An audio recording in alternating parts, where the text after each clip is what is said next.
पहले से ऐलान शुदा ख़बर के मुताबिक 22 अप्रैल को ईरान के सदर ममलिकत जनाब रईसी साहिब हफ़ज़हुल्लाह ये पाकिस्तान के दौरे पर 2 दिन के लिए आ रहे हैं। और जाहिर है कि इस मौके पर जब इसराइल को कारी ज़रब लगा के तमाम मुस्लिमीन के दिलों को खुश करके और इस दुश्मन सहूनी को ज़िल्लत का मज़ा चखा कर सदर ममलिकत उस मुल्क के मुजाहिद मुल्क के मुबारिज़ मुल्क के और मुबारिज़ कौम के सदर पाकिस्तान आ रहे हैं, तो पाकिस्तानियों के दिल खुशहाल थे, पहले से थे, मज़ीद खुशहाल हुए हैं। इंशाअल्लाह ये सफ़र उनका खैर आफियत के साथ अंजाम पाए। और इस सफ़र के लिए पाकिस्तानी हुकूमत मौका दे पाकिस्तान के अवाम को अपने क़ल्बी एहसासात उन लोगों के लिए ज़ाहिर करने का जिन्होंने दुनिया इस्लाम को इतनी खुशी अता की है, जिन्होंने दुनिया इस्लाम के दिलों को खुश कर दिया है। मुसलमानों को मौका दें, पाकिस्तान के मुसलमानों को, शिया सुन्नी सब को, फ़िरक़ों से बालातर होकर कि वो इस शख्सियत का इस्तक़बाल करें, उनका अवामी खिताब कराने का मौका दें उनको। जैसा कि हमें इत्तला मिली है कि पाबंदियाँ लगा रहे हैं कि कोई अवामी इज्तिमा उनका नहीं करने देंगे, इस्तक़बाल नहीं करने देंगे। ये मज़ीद ज़िल्लत है, ये रुसवाई है आपकी। आप मौका दें, इससे आपकी इज़्ज़त कम नहीं होती। आपकी इज़्ज़त इसलिए कम नहीं होती कि है नहीं है, कम वो चीज़ होती है जो मौजूद हो, इसलिए कोई कमी आपके यहाँ नहीं होगी। लेकिन पाकिस्तान के मुसलमानों को अपने इन हीरो को खिराज तासीन पेश करने दें, एहसासात पेश करने दें और फ़लस्तीन के साथ यकजहती का मौका इनको फराहम करें। अब मुझे यकीन है कि एक मरतबा रहबर मुअज़्ज़म आए थे, जब सदर ममलिकत थे ईरान के, ज़ियाउल हक़ के दौर में उन्होंने दौरा किया था पाकिस्तान का, और तारीख़ी इस्तक़बाल अवाम ने किया था, शिया सुन्नी सब ने मिल के किया था। लेकिन आज मुझे यकीन है कि अगर ये ईरानी सदर के इस्तक़बाल का अवाम को मौका दें तो उससे बहुत बढ़कर इंशाअल्लाह अवाम खुद करेंगे। और हुकूमत को चाहिए कि और कुछ भी नहीं कर सकते फ़लस्तीनियों के हक़ में, कम अज़ कम ये काम करने का मौका दे दें अवाम को। इसमें आपका कोई पाई पैसा खर्च नहीं होना, लेकिन सहूनी दुश्मन को ज़िल्लत का पैगाम पाकिस्तान से चला जाएगा कि आप ज़लील हो, और ईरान और उसके ममलिकत और उसके सरबराह जिन्होंने इस हजम में तुम्हें मज़ा चखाया है वो अजीज़ हैं दुनिया में, और पाकिस्तानी इज़्ज़त के साथ खड़े हुए हैं, ज़िल्लत के साथ नहीं खड़े होंगे। ये इज़्ज़त पसंद करने वाली कौम है, पाकिस्तानी ज़िल्लत की तरफ अवाम नहीं जाते।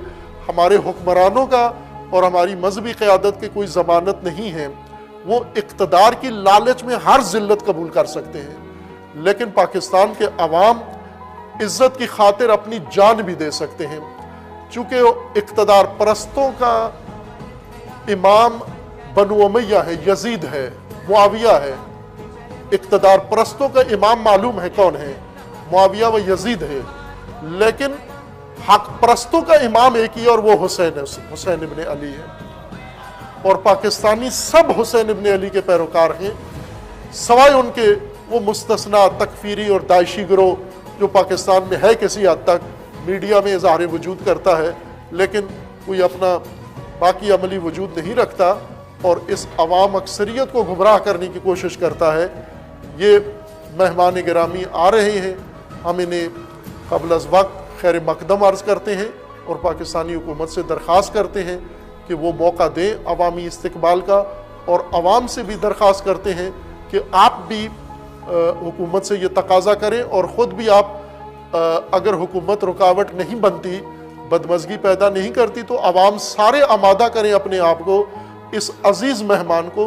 ये अगर इसराइल पर हमला किए बग़ैर अगर पाकिस्तान का दौरा करते तो हमें कोई ज़रूरत नहीं थी इनके इस्तक़बाल की। चूँकि एक मुल्क का सदर दूसरे मुल्क में आया है तो सियासी तौर पर, सफारती तौर पर उनके साथ बातचीत होती, लेकिन जो कारनामा अंजाम देकर ये पाकिस्तान आ रहे हैं, इसराइल पर हमला करके पहला मुल्क पाकिस्तान इंतखाब किया है अपने सफ़र के लिए, तो पाकिस्तानियों का हक बनता है कि अपने इस अजीज़ सैयद का वालिहाना इस्तक़बाल करें इंशाअल्लाह। और अगर हुकूमत रुकावट डालती है, ये हमें इतराफ़ है कि सिक्योरिटी के मसाइल हैं, खुसूसन ईरानी शख्सियात के लिए संजीदा मसाइल है। हम समझते हैं इस बात को कि पाकिस्तान में महफूज नहीं है ईरानी, दुनिया में कहीं महफूज नहीं है, तो पाकिस्तान में भी महफूज नहीं है।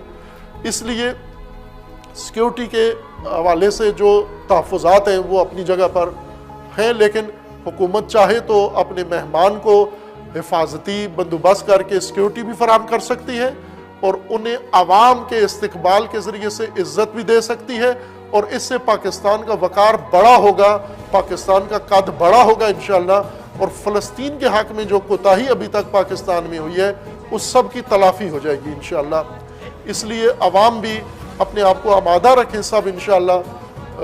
अगर हुकूमत रुकावट नहीं बनती, माने नहीं बनते, सिक्योरिटी मसाइल पैदा नहीं होते, तो इंशाअल्लाह अपने इस अज़ीज़ मेहमान का तारीख़ी इस्तकबाल करना है और इससे अमेरिका और सहयूनियों को पैगाम देना है कि फ़लस्तीन के हक़ में आवाज़ उठने वाली वो सिर्फ़ ईरान की सरज़मीन के अंदर मुनहसर नहीं है, बल्कि वो सरासर दुनिया में फ़लस्तीन के हामी और तरफदार मौजूद हैं। सिर्फ इन अवाम के सरों पे खाइन लोग बैठे हुए हैं और फासिद लोग बैठे हुए हैं जो इनको आवाज़ अपनी उठाने नहीं देते। ये वक्त है कि इंशाअल्लाह अल्लाह तबारक व तआला फ़लस्तीन को भी सरखुरू फरमाएगा, अल्लाह तबारक व तआला ईरान को भी इनके हमलों से महफूज फरमाएगा, और अल्लाह तबारक व तआला पाकिस्तान को भी वक़ार व सरखुरू अता फरमाएगा इंशाअल्लाह।